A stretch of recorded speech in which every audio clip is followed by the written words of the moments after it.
साफ सफाई और सुरक्षा। करियर, पैसों को बचाया नहीं जा रहा है। The heat in Delhi is unbearable. Loan लिया है, रोजगारी की तो बहुत बड़ी समस्या है। महंगाई तो सारी चीजों पे बढ़ रही है। इतनी ज़्यादा महंगाई हो चुकी है।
सुबह को मज़दूर आदमी सुबह काम पर जाता है, वो इस सोच के साथ में जाता है कि मैं जब शाम को अपने घर आऊँगा तो अपने बीवी बच्चों के लिए 2 रुपये फालतू कमाकर अच्छी चीज़ लाऊँगा।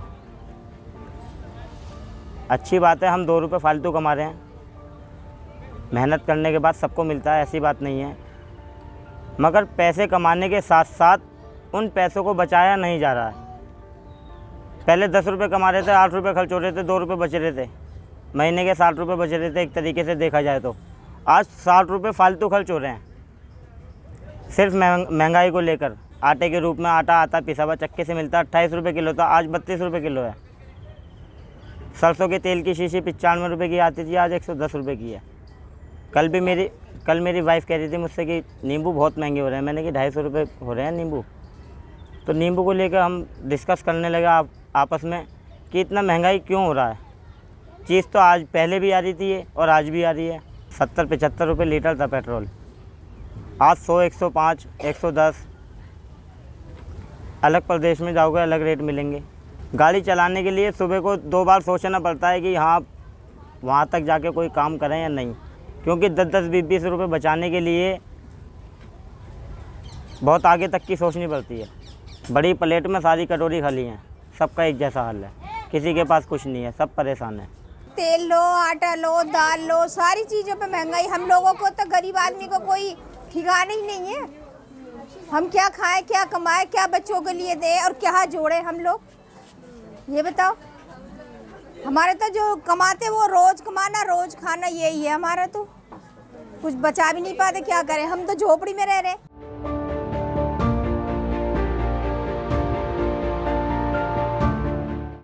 अभी मेरे को चुनाव का जो मुद्दा आ रहा है उसके लिए मुझे गवर्नमेंट से यही अपील करनी है, रिक्वेस्ट भी करनी है मुझे इस बारे में कि आके यहाँ पे लोगों को देखना चाहिए कि वो लोग कैसे रह रहे हैं, कैसे नहीं। अभी इतनी बाढ़ आई, हम लोग जानते हैं, हमने कितना सफ़र किया, उसको कितना फेस किया कि गवर्नमेंट की तरफ से कोई फैसिलिटी नहीं मिली हमें, कि इतनी बाहर मिट्टी है, अगर बारिश आती है तो जो बुज़ुर्ग हैं कितनी बार गिर चुके हैं, उनको चोट भी लगी है, कि कोई साफ़ सफाई नहीं है। आके कहते हैं खुद साफ़ सफाई करो। हम अपने घरों की करेंगे, यहाँ की करेंगे। जस्ट हाल ही में मैं मेरा बता रही हूँ, अभी हमने गाड़ी ली, बच्चा है, देखो आजकल सबको चाहिए होता है, तो उसके लिए हमने लोन पे चलो एक गाड़ी ले लेते हैं, कर लेंगे। एरिया में कोई सुरक्षा नहीं है, गाड़ी उठा के ले गए, मायने रखता है I-20 गाड़ी उठा के लेके जाना। इंश्योरेंस वालों की तरफ से कुछ भी हमें रिस्पॉन्स नहीं मिला है कि हम ये सोचेंगे आज गाड़ी गई तो चलो, फिर भी अभी जाइए उसमें 4-5 लाख का एक नुकसान होना कितनी बड़ी बात है। सुबह 4 बजे कोई गैंग आके उठा के लेके गया, उसी दिन 3 स्कूटी गायब हुई हैं और गाड़ियों के अंदर से जो गाड़ी को ऑपरेट करते हैं वो 3 डैशबोर्ड 3 गाड़ियों के गए हैं सेम डे। तो महंगाई के साथ फिर बताइए हम कैसे सफ़र करें? क्या बिल्कुल ही अपनी लग्जरी लाइफ को हम अफोर्ड नहीं कर सकते हैं सिर्फ इसलिए कि क्योंकि सुरक्षा नहीं है, हम अलर्ट नहीं होते हैं, सुनवाई नहीं होती है, तो देखिए सबका विश्वास उठ जाता है। अभी तक यहाँ से कोई भी नहीं आया है कैंपिंग करने के लिए। कैसे आए? क्योंकि हम लोग भरे बैठे हैं, हम लोग गुस्से में हैं। जो ज़रूरी व्यवस्थाएं होनी चाहिए अपने जीवन के अंदर जीने के लिए, उसमें थोड़ी प्रतिकूल अनुकूल प्रतिक्रिया रहती है। जैसे कि मेरा यहाँ प्रॉपरली अपना मकान नहीं है, मैं यहाँ रेंट पे रहता हूँ। रेंट पे रहने के बाद में ये एरिया सफाई के तौर पर थोड़ा गंदा है। वो क्यों गंदा है? सीवर लाइन ना होने की वजह से। हाल ही में सारे सीवर रुके पड़े, सबकी नालियाँ बेकार हैं, सारे फर्श टूटे पड़े और बाथरूम में सारी लैट्रिन खराब है।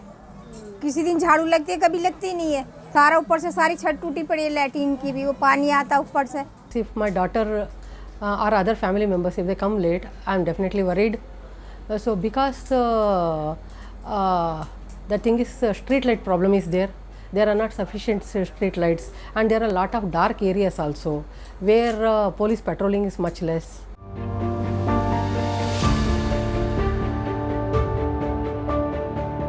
We are the rising future of India, and that's why we need much more equality in skills and opportunities that we are not able to get in the present demographic area and times. The opportunities we are getting right now are not that much as compared to the Delhi youth needs. So that is my perspective. Because inflation is rising but our salaries are not. अगर 500 रुपये दिन में कमा रहे हो तो उसका कोई भी वो नहीं है, वो एक सेकंड में खर्च हो जाते हैं बाहर जाके। और बेचारे गरीबों को तो इस टाइम जॉब ही नहीं है। 30 लाख लोगों ने नीट के पेपर भरे थे अभी, तो वो अभी लीक हुए हैं लास्ट 1-2 दिन में। अब उन 30 लोगों की पब्लिक का क्या होगा? वो फिर इंतज़ार करेंगे। 2024 के इलेक्शन है दिल्ली में 25 मई को, इसमें भी एलजी जो है वो अपनी टांग बार बार अड़ाए जा रहे हैं। वो चाहते हैं कि केजरीवाल की जो पार्टी है वो किसी भी तरीके से इलेक्शन नहीं भरे, क्योंकि उन्हें पता है 7 में से 1 भी सीट उन्हें नहीं मिलेगी। मतलब सीएम जो है स्टेट का, मेन स्टेट दिल्ली का, वो सेफ़ नहीं है, तो इंडिया में और कौन सेफ़ होगा ये सोचें। केजरीवाल के वादे थे कि रोड साफ़ करेंगे, ये करेंगे, क्लीनिंग करेंगे, पर एलजी जी हर बार अपने टांग अड़ा देते हैं कुछ ना कुछ करके।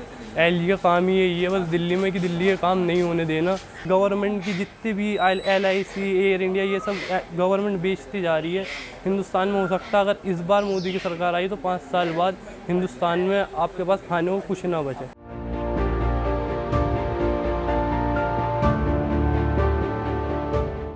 पुलिस पकड़ता है, डंडा मारेगा, पुलिस पकड़ के ले जाएगा। ठेली वाले के कोई वैल्यू नहीं है। भलाई तो किया था, वो क्या नाम है, वो कौन से प्रधानमंत्री थे, वो जो क्या नाम है उन्हें, डॉक्टर मनमोहन सिंह। अरे नहीं, अटल बिहारी। हाँ, पैसा भी भरा कई एक जगह कारपोरेशन में, कोई खबर नहीं है। शाम तक सब बच्चे खिला देते हैं 1-2 रुपये करके। चाय पानी में ख़त्म हो जाता है, आटा भी कभी उधारे आता है। अब हम क्या करें? इसी तरह चलते, नमक रोटी नहीं है, पैसा तो ज़्यादा, तो नमक रोटी खाएंगे, नहीं है तो नहीं बनेगा। Living in Delhi still is tough since I work in NGO organization sector, so you don't see the future because whether it's a current government or which yet to come, we don't have that scope. We can't marketize so well. When you know that your cost of living is so high, you have to manage that part. Same time, you have to be under the field you are in. You cannot always expect more. So looking at that situation, I must say that in every side it's a huge pressure.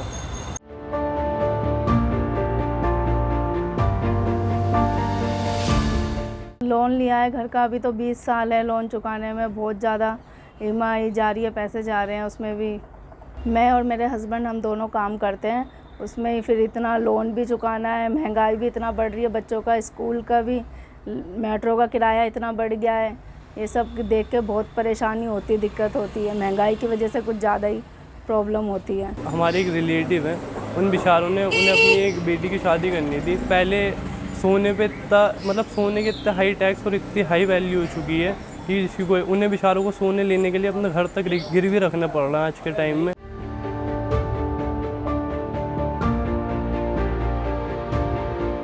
2014-15 में जब नोटबंदी था तब मेरा उसमें duty करता था, क्या नाम है, फायर वालों में, सफाई कर्मचारी में, NDMC में।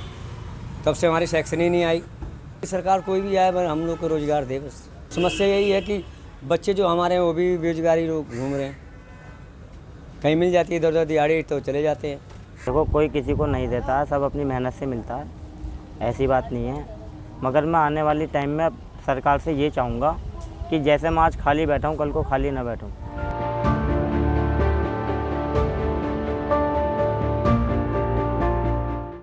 150 कमाने वाले एसी आता है, एसी तो जो ज़्यादा पैसे कमाता है। अभी देखो पूरा चेक करके घरे घर देखो एसी किसी घर में है। गर्मी भी बहुत हो रही है, हमारे तो पंखा भी नहीं है, हाथ में जो झपकते हैं वो ही कर लेते हैं, उसी से ही कर लेते हैं। मच्छर इतने हो रहे, दवाई छिड़कने वाला भी नहीं आता कोई मच्छरों की।